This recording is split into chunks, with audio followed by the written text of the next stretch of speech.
మన vintage collections, Kadambari collections, పూర్ణిమ prints లో ఎంత కొంటే అంత ఉచితం. సార్ నమస్తే. నమస్తే సార్, మామూలుగా ఇండస్ట్రీని ప్రేమించి ఇక్కడికి ఇండస్ట్రీలోకి వచ్చే జనాలు చాలామంది ఉంటారు. బట్ ఇండస్ట్రీ అతి కొద్ది మందిని ప్రేమిస్తుంది. దాంట్లో మీరు ముందు వరుసలో ఉంటారు. 50 సంవత్సరాల సినీ ప్రయాణం, ఇండస్ట్రీలో కష్ట నష్టాల గురించి, ఇక్కడ ఉండే సుఖాల గురించి, ఇక్కడ ఉండే దుఃఖాల గురించి, ఇక్కడ మనుషుల వ్యధల గురించి, ఇక్కడ పరిస్థితుల గురించి పూర్తి అవగాహన ఉన్న వ్యక్తి మీరు. అన్ని విభాగాల్లో పనిచేస్తున్నారు. అదే సమయంలో దర్శక నిర్మాతగా మీదైన ముద్ర వేస్తున్నారు. సో ఈరోజు మీతో నేను ఇంటర్వ్యూ చేయడానికి కారణం ఏంటంటే, ఈరోజు ఇండస్ట్రీలో ఉన్న పరిస్థితుల గురించి, మనుషుల యొక్క మనస్తత్వాల గురించి, వాటి గురించి వివరంగా మీ నోటి నుంచి తెలుసుకోవాలని ఇంటర్వ్యూ స్టార్ట్ చేస్తున్నాను సార్. మీరు సహకరిస్తారని కోరుకుంటున్నాను. సహకరించుకేం చేస్తాం, వచ్చి అడుగుతున్నావు కదా, చెప్పాలి తప్పదు. నాకు తెలిసి నేను చెప్తాను, బట్ నువ్వు చెప్పినంత నాలెడ్జ్ నాకేం లేదు సార్. ఏదో ఉన్నాం, 50 ఏళ్ళ నుంచి ఉన్నాం కాబట్టి ఎంతో కొంత తెలిసి చెప్తాను సార్. సార్, ముందుగా మీ విషయానికే వస్తే, నాకు తెలిసి అంటే ఇదివరకు ఒక ఇంటర్వ్యూలో కూడా చెప్పున్నారు, మీరు రిటైర్మెంట్ అయిపోయి ఒక ప్రశాంతమైన జీవితాన్ని గడుపుతున్నారు మీరు, అంతేనా? రిటైర్మెంట్ ఏమో లేదు. రిటైర్మెంట్ అని చెప్పి సినిమా వాళ్ళకి రిటైర్మెంట్ ఏమైనా వచ్చేదాకా పని చేస్తూనే ఉంటాం. ఏదో అవకాశం కోసం ట్రై చేస్తూనే ఉంటాం. అవకాశాలు రావు అంతే. ఒక ఏజ్ వచ్చిన తర్వాత మనిషి ఎంత తాపత్రయపడ్డా అవకాశం రావటం చాలా కష్టం. డబ్బులుంటే ప్రొడ్యూసర్గా కంటిన్యూ చేయొచ్చు, డబ్బులు లేకపోతే అది కూడా చేయలేం.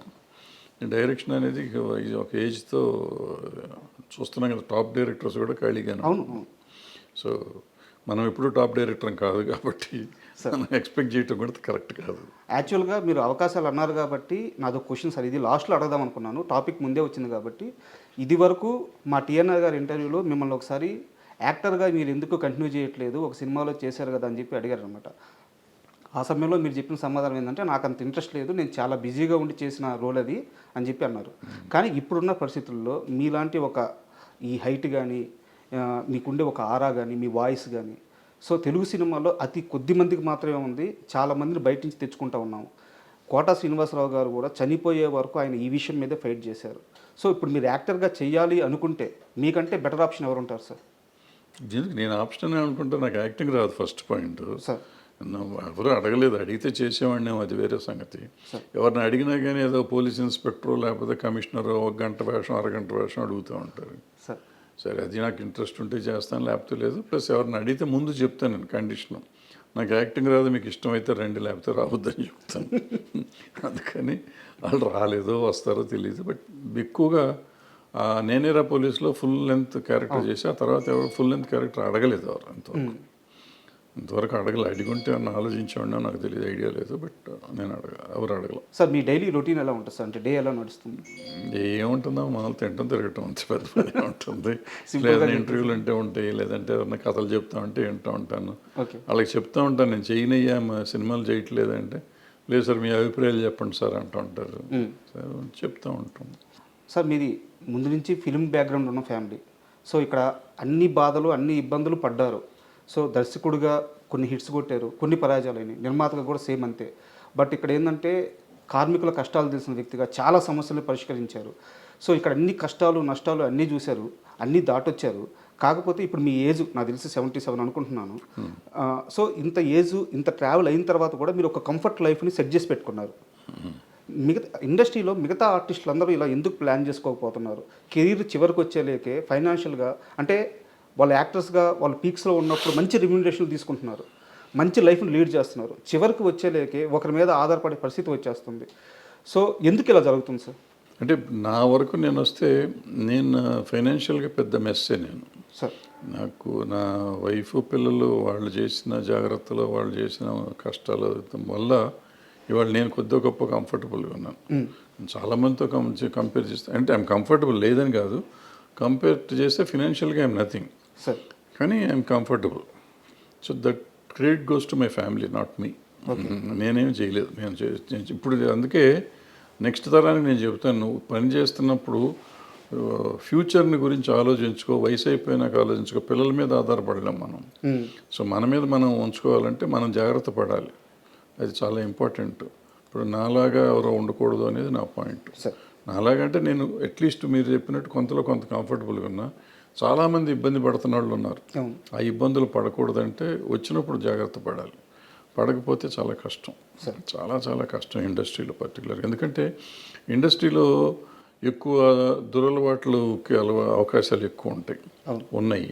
సో దురలవాట్లు డబ్బులు సంపాదించిన చాలామంది పెద్దవాళ్ళు ఇప్పుడు అనవసరం పేర్లు వాళ్ళందరికీ రకరకాల అలవాట్లు కానీ రకరకాల విషయాల వల్ల వాళ్ళ ఫ్యామిలీలు ఇబ్బంది పడే పరిస్థితి ఉంది. విపరీతంగా డబ్బు సంపాదించి విపరీతంగా డబ్బులు ఉన్న వాళ్ళు కూడా వాళ్ళ ఫ్యామిలీస్ ఇవాళ ఇబ్బంది పడుతున్నారు.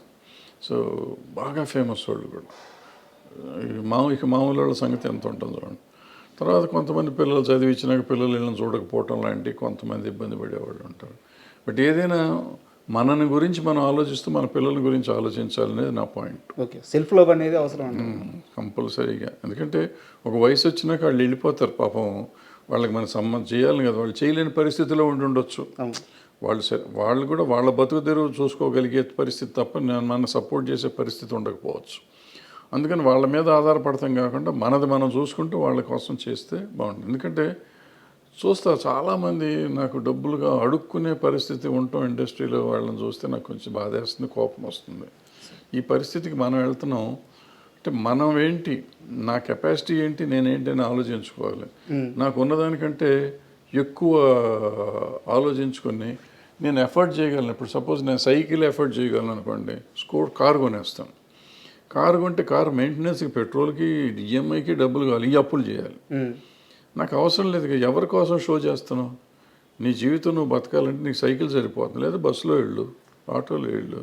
అది కాకుండా నువ్వు కారు ఎవరి కోసం, ప్రదర్శన కోసం చేసి ఆడు ఈఎంఐ వచ్చి లాక్కి వెళ్ళేది అసహ్యంగా. దానికంటే అసహ్యం మనకేముంటుంది జీవితంలో. సో ఎగ్జాంపుల్ చెప్పా. అట్లా మనం షో ఆఫ్ కోసం బతికేవాళ్ళు కొంతమంది, అవన్నీ మారాలి. మనం మారితే సింపుల్గా ఉంటుంది. సార్, మీరు నాకు వ్యక్తిగతంగా తెలుసు. కొన్నేళ్ల క్రితం మీ కింద మీ టీంలో నేను పనిచేస్తున్నాను. సో ఆ లీనియన్స్ తీసుకొని మిమ్మల్ని పరిధి దాటి ఒక క్వశ్చన్ అడుగుతున్నాను. తమ్మారెడ్డి భరద్వాజ్కి కోపం ఎక్కువ, తమ్మారెడ్డి భరద్వాజ్కి ఇగో ఎక్కువ. ఇలాంటి ప్రశ్నలు, ఇలాంటి మాటలు నేను స్వతహాగా వినున్నాను. మీ దాకా వచ్చున్నాయో లేదో నాకు తెలియదు. బట్ ఇదే సమయంలో నేను క్లారిటీ ఇస్తాను. మీ ప్రేమ నాకు తెలుసు, మీరు ఎంత మంచిగా ఉంటారో నాకు తెలుసు. అంటే నేను కెమెరా ముఖంగా ఇంటర్వ్యూకి వచ్చే ముందే చెప్పాలనుకుంటున్నాను. మీరు నాకు చేసిన సహాయం నేను చెప్తాను. నా ఆరోగ్యం చెడిపోయినప్పుడు, మీరు నా బాస్గా ఉన్నప్పుడు నన్ను కాపాడడానికి మీరు చేసిన సహాయం, అంటే లైవ్లో అప్పటికప్పుడు బాలకృష్ణ గారి పిఏకి ఫోన్ చేసి నన్ను బసవతారకం పంపించడం, లేదా అక్కడ కుదరకపోతే నాకు ముందుగానే డబ్బులు ఇప్పించేసి కంపెనీ నుంచి మీరు మొత్తం ఆ బాధ్యత అంతా తీసుకొని నన్ను కాపాడిన విధానం నాకు తెలుసు. బట్ మీరు అదే సమయంలో తిడతారు, అదే సమయంలో ప్రేమగా ఉంటారు. మీ మంచి ఎందుకు బయటికి వెళ్ళలేదు? మీ కోపం, మీ ఈగో ఇవి మాత్రం ఎందుకు బయటికి వెళ్ళి? అంటే కోపం ఈగో బయటికి వెళ్ళి అని నేను నమ్మను. అంటే నాకు ఈగో ఉంది, కోపం ఉంది, డెఫినెట్ రెండు.